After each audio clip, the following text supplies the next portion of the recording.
Hey YouTube, Pastor Vacan here with episode 2 of Timmy Talk, a series dedicated to helping those new to the game of Dark and Darker have greater success in the dungeons. In this episode, we're keeping it quite simple and we're just going to do a brief overview of the classes that are available to you to play in Dark and Darker. This video is actually more geared towards those that maybe are completely brand new to the game and haven't quite decided what their main class would be. Maybe you're like me, you have the legendary edition of the game and you play a little bit of every class. I find that I spread my time out pretty equally amongst all the classes, although there are some that stick through, like the Wizard, the Sorcerer, of course the Fighter, and then depending on the wipe and the current state of the game, I'll put more time into other classes as well. And because I want to learn how they play, it helps me better to counter them in the dungeons. So what I want to do this episode is to go through each of the classes and talk about the strengths and weaknesses of each class, primarily on the weaknesses actually. I think the value of this episode you'll find is in the weaknesses of each of the classes so that you can be listening for what your class is and so that you can better prepare for that in the dungeon. For example, let's take the Fighter. The Fighter is by far probably the best tank in the game. At high gear, it's probably the best frontline in the game as well, because you do have that well-rounded ability of you are slow and tanky, but you do have the ability to sprint and gain move speed. However, in the weakness side, fighters typically are weak to magic, but there is the ability now to build MDR or magic damage reduction in the game. So actually your weaknesses, be aware of as you're building your class, look at your stat sheet and find out what is my lowest stat? What am I low in? If you notice that your PDR is really high, maybe you have 50% damage reduction. That's very good. Half the damage that you are receiving, you're mitigating. However, you only have 15% magic resistance. Be careful if you see any wizards or warlocks or the new class, the Sorcerer. Moving right along to the Barbarian.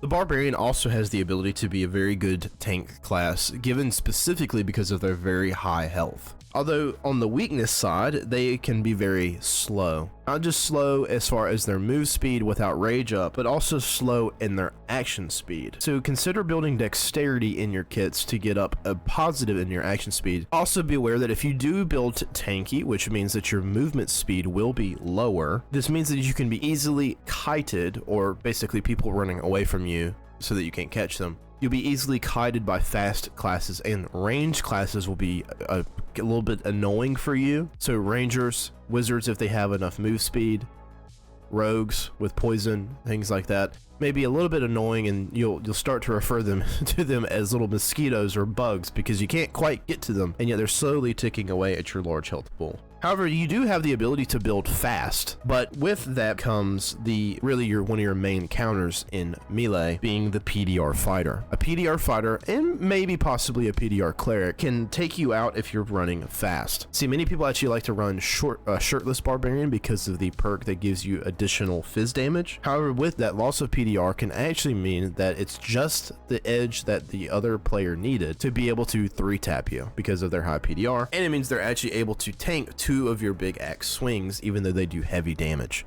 Keeping the ball rolling with Rogue, we've all seen rogues assassinate weaker classes in the moment's notice, jumping out of invisibility and just to absolutely obliterate a wizard or a sorcerer or even a warlock if they have cutthroat equipped and they're not able to use Phantom Eyes. Rogue actually has probably, in my opinion, some of the strongest skills in the game. Obviously you have hide, but you also have things like weak point that absolutely cuts through PDR like it's butter. And they also have cutthroat, which basically removes the ability to use any type of skill or spell, which is devastating to the classes like Wizard, to Warlock, to even maybe say Cleric if you're running a specific skill-dependent Cleric build. However, where the Rogue is a little bit short is the ability to, 1v1 classes in melee.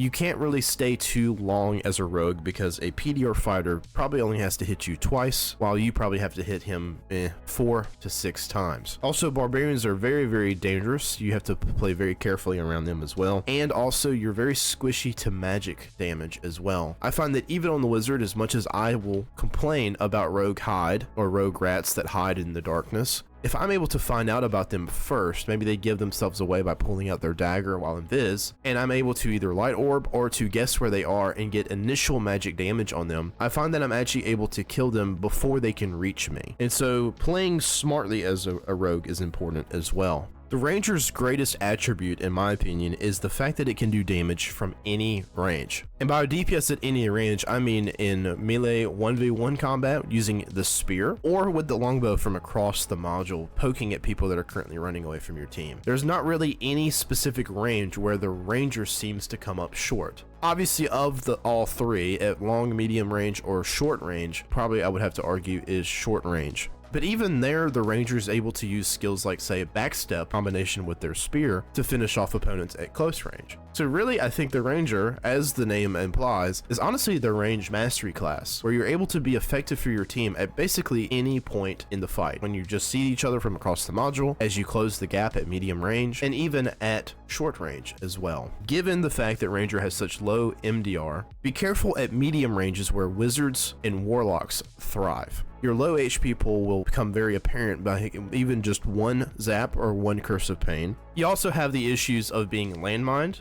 so a Druid jumping on you, or a rogue out of invisibility while you have a bow out and you do not have a melee option readily available to you. Also, if you have a cutthroat rogue on you, not being able to backstep can be lethal as well. Ah yes, the good old wizard. Wizards thrive in team combat, especially at medium range. You'll find that wizards are most effective when being buffed either by a bard or healed by a cleric while they frontline until the team gets close. However, as someone who mains this class, I will say that solos is a little bit cumbersome. Wizard is kind of weak in solos. However, there are certain builds that make the wizard more effective in solos, such as the Crystal Ball Dagger Wizard using the Arcane Shield. And even though I don't see them as much as often, but there are still bonk wizard builds out there as well. Wizards, the main thing you want to avoid is allowing anyone to get too close, especially rogues with cutthroat. Also, you're very weak at long range when you're fighting someone with a bow or a crossbow. You'll find that many crossbows and longbows will immediately take out half of your HP pool, regardless of how much health you build. You'll find great success on Wizard if you're able to thread the needle and stay out of people's immediate range, but also close enough where you can cast spells efficiently. Currently a controversial class at the time of this video, Cleric is probably the best support class in the entire game. I'll be honest and say that a Cleric who knows what he's doing can win fights for their frontline even if the frontline is making multiple mistakes. However, because of this, at high skill, high gear lobbies, you are targeted first by teams that know what they're doing. Taking out a Cleric should be a high priority for your team in trios especially. Clerics also have the pros of being probably one of the better melee classes given that they have skills that give them PDR. Judgment just recently took a nerf, but I think Judgment is still good because of its slowing capabilities, which allow you to get onto the faster characters like Rogue or Ranger. And you also have probably the best melee ability in the game, which is Smite, which adds magic damage to your melee weapons. Your biggest friend as a Cleric is high health pulse with magic healing. The Bard's strength comes from buff stacking. The ability to stack numerous types of buff on oneself and your teammates gives you the competitive edge that you need to win team fights. At the same time, not having those buffs up when a fight occurs if you get surprised can also mean your downfall. I think the Bard can win almost any 1v1 with any class, and so I think you're very strong in PvP, but that also comes with the difficulty of learning the class outright. Bard will be a challenge at the beginning, learning what each song does, maybe what order specifically works for you, but it also comes with the fact that once you learn it, it's easy to remember. I find that I just automatically do my buff rotation without even thinking about it at this point.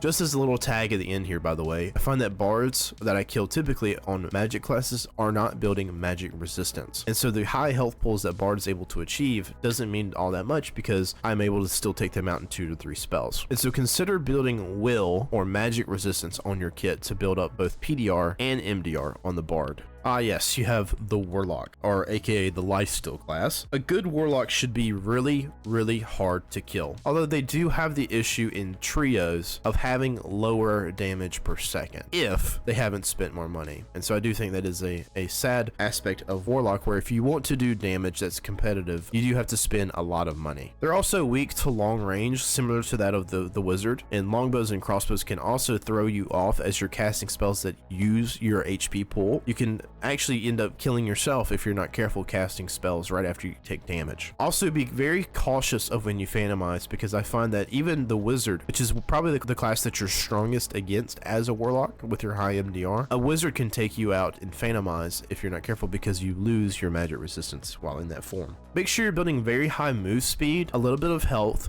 and either magic healing or true magic, or both if you can afford it. Ah yes, the Druid. By far your greatest attribute on Druid is your ability to move. Your movement techs are basically key to success. Being able to choose when you fight and how you fight is a Druid's bread and butter. Druid has Panther form that's really effective against, like, say, wizards and warlocks because it has the ability to silence them for a short period of time. Then you also have bear form, which allows you to tank heavy bits of damage, but also one-tap classes if you build enough strength. And currently, you also have techs in the game that allow you to basically traverse entire modules using the Panther and Chicken Jump.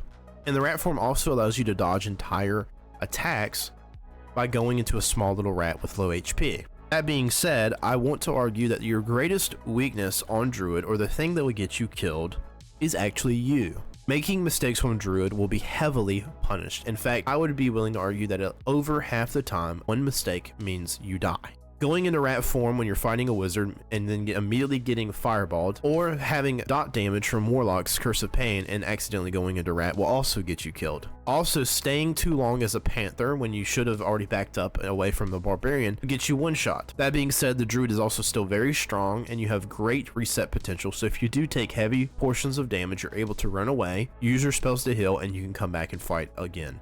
And the most recent class to Dark and Darker, the Sorcerer. I would be honest, the Sorcerer is very similar to that of the Wizard. I've put more time on the Sorcerer than any other class thus far this wipe, and I've noticed that they do favor and typically in their strengths and their weaknesses. However, the Sorcerer is different from the Wizard in that magic power goes a much longer way. That being because your bonus attribute scaling on your spells, we'll cover that in a future video, is much higher than that of the Wizard. Also, your base spell damage is higher as well. And so true magic damage isn't as necessarily needed on the Sorcerer. However, it is still very good.